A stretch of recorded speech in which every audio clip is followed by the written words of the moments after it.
Hi, everyone. I'm Kyle Kramer, the Executive Director of the Earth and Spirit Center, and I am joined by Dr. Broderick Sawyer. Hi, Broderick. What's going on, man? How you Hey, doing? it's good.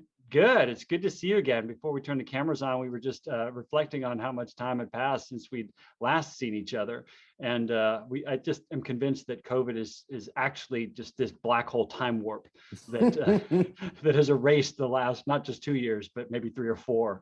Maybe. In any case, you've been on a journey since we spoke many years ago, and I'd love for you to clue us in on that journey. What's a little bit about Broderick? What's your background? What you doing now? And then we'll talk a little about your upcoming course. Yeah. So background-wise, I started out going into clinical psychology. So my basic thought was Western science knows what they're doing, right? When it comes to mental wellness, mental illness, and health in general. Your assumptions. Your assumptions. Yeah, yes. Oh man, and I might get hit over with a shoe or something like that if I said this at some of the conferences I go to. Yet there's just a complete lack of connection to more holistic practices. And so as I was studying and finishing up my degree, providing one-on-one psychotherapy, training therapists, different things like that. And that degree was a PhD in clinical psychology from U of L, right? U of L, yep. Yeah, okay.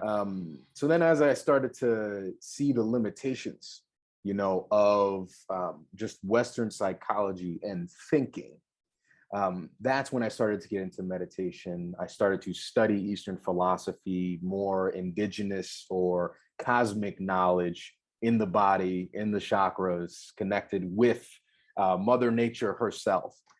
Just none of this like Plato-driven mind-body separation stuff. I started to experience it.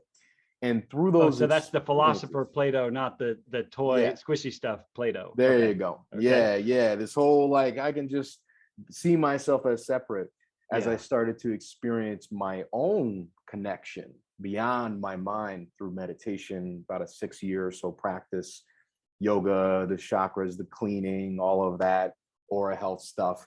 I started to want to now integrate both the holistic practices with more so Western knowledge, because we can't just throw out the baby with the bathwater, which is a weird phrase, but you know what I mean.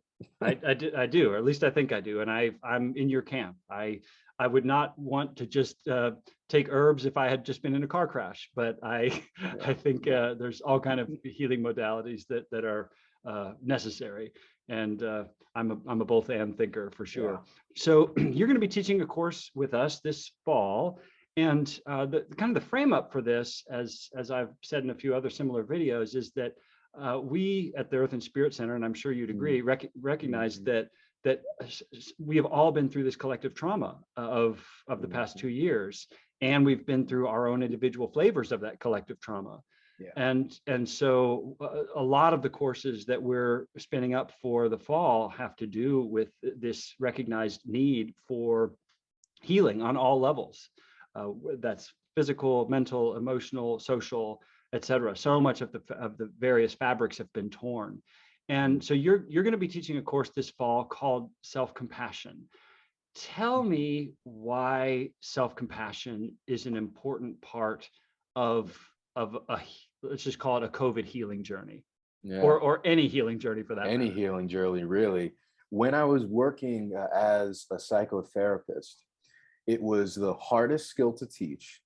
But once people learned how to actually do it in a non-intellectual way, not like I love myself, but like feeling it and acting and behaving as if one had real compassion for themselves, that behaviorally embodying that actually tuned people into, some might say the inner child, some might call it the soul level consciousness.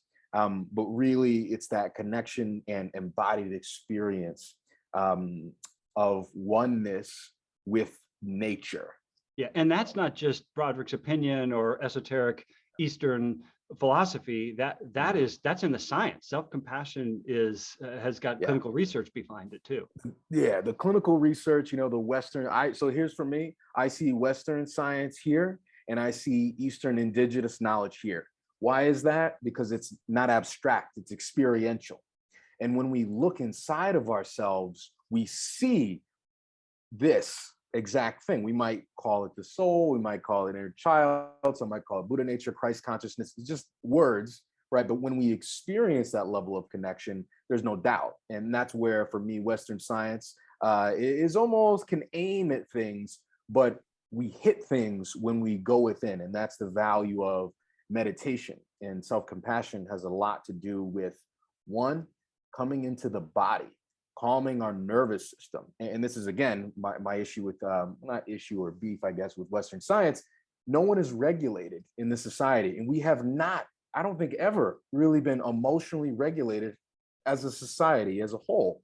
So to say that one as person evidenced is, by pretty much all of our public yeah, conversations in the political realm, right? When you yeah, say there it is. regulated, when you say regulated, I assume you mean kind of emotional regulation. Emotional regulation in our bodies, Yeah. connected to our bodies in an intimate way. We are all very dissociated. And this is because of the idea that consumption equals health.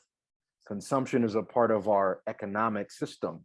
It's And used to not be another word identified. for cancer, I think, or tuberculosis or something, right? It's something like that. Yeah. Yeah. So when we start to see that we're disconnected and that we're trying to satiate our souls with materials and with getting an A on a test, and then we feel good, and it's like and there it's almost like chasing this good enough feeling. We never actually feel content, good enough. We have to like do something, then we feel good enough, and then we wait, and then this feeling creeps in like we're not good enough. Then we have to do something else, or we have to become workaholics, or we have to. It's when you try to eat food that doesn't satiate you, you're just going and going and going. Realm of the hungry ghost, as some Buddhists might call it. Right. Or the image that comes to my mind is dangling a carrot out in front of yourself and on a stick, and you can never quite reach the carrot because there's always going to be some reason to feel bad about yourself. But I'm now I assume that your approach will not just be lecturing from a podium. That's probably not how you can learn or teach or learn self-compassion in the heart space. So tell me a little bit about the format that you envisioned for this course experience, if it's not just lecture and passive kind of receipt of that lecture. Yeah. So here, when we're trying to find and look for, dare I say, ultimate truth on a relative level, we have to prioritize looking. So when I, would speak to, let's say, for instance, on, and when I was a psychotherapist, and I was teaching this to people who had a really, really hard time learning it, it really centers around mindfulness. Mindfulness, or what I call bare attention. And with self-criticism, right, it is very, very difficult to not identify with that part of ourselves that criticizes. So the first step, first among the guilty right here. Yes. Yeah. You're guilty. You see, you're doing it right now. So point proven, I think. So that, and just in that moment, I'm glad that happened. That is how like automatic and unconscious it is, because in this society, we are conditioned to really do that. Our economy. Oh, no, that's not actually me. That was just an act for the tape. Yeah, there you go. That's good acting, man. Yeah, but the economy that does it to all of us. So we have this sort of consciousness of dangling carrot, chase. That's to keep the economy going, not for our souls to identify with. So for me, what I do format wise is I point things out. So I may give, a 10-minute discourse or something like that. And then we discuss and we talk about how the framework or the abstraction, the words we're using to describe it, fits in with everyone's individual lives. Because one big thing I found is that you can't just read out of a manual and then have someone take on your language.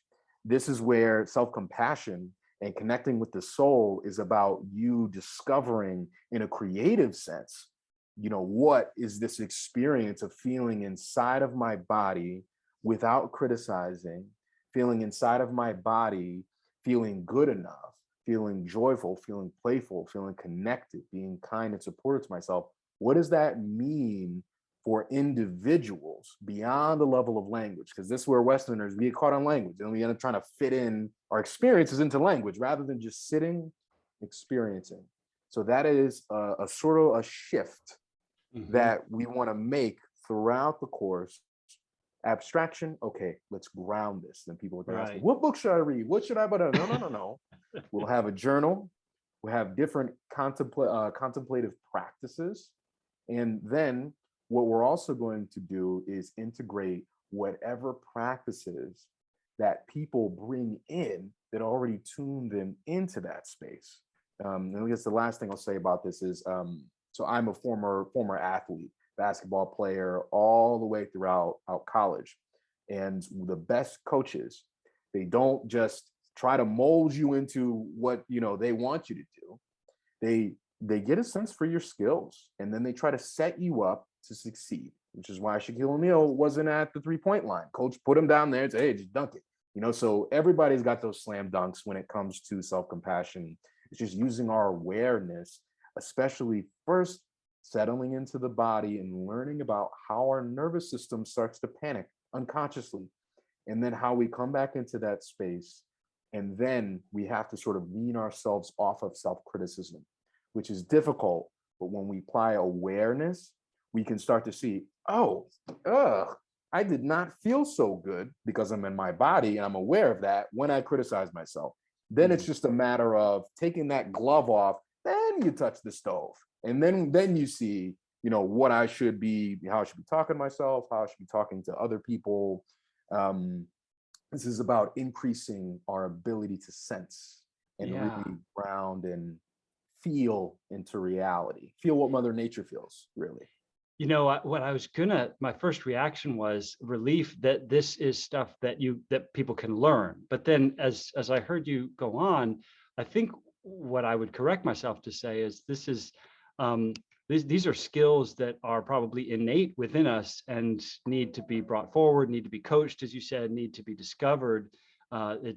These are muscles that we all have that can be trained and strengthened. So Coach Dr. Broderick Sawyer, we're grateful for you stepping up to the ring or the arena or the court to help us play the self-compassion game better, because it's probably the most important game that one can play. The course name is Self-Compassion. You can find that on our website. But Broderick, just so grateful for your willingness to step up and help us learn / recover, uncover these really important kind of soul depth, east-west practices. Thank you. Of course. Happy to have it.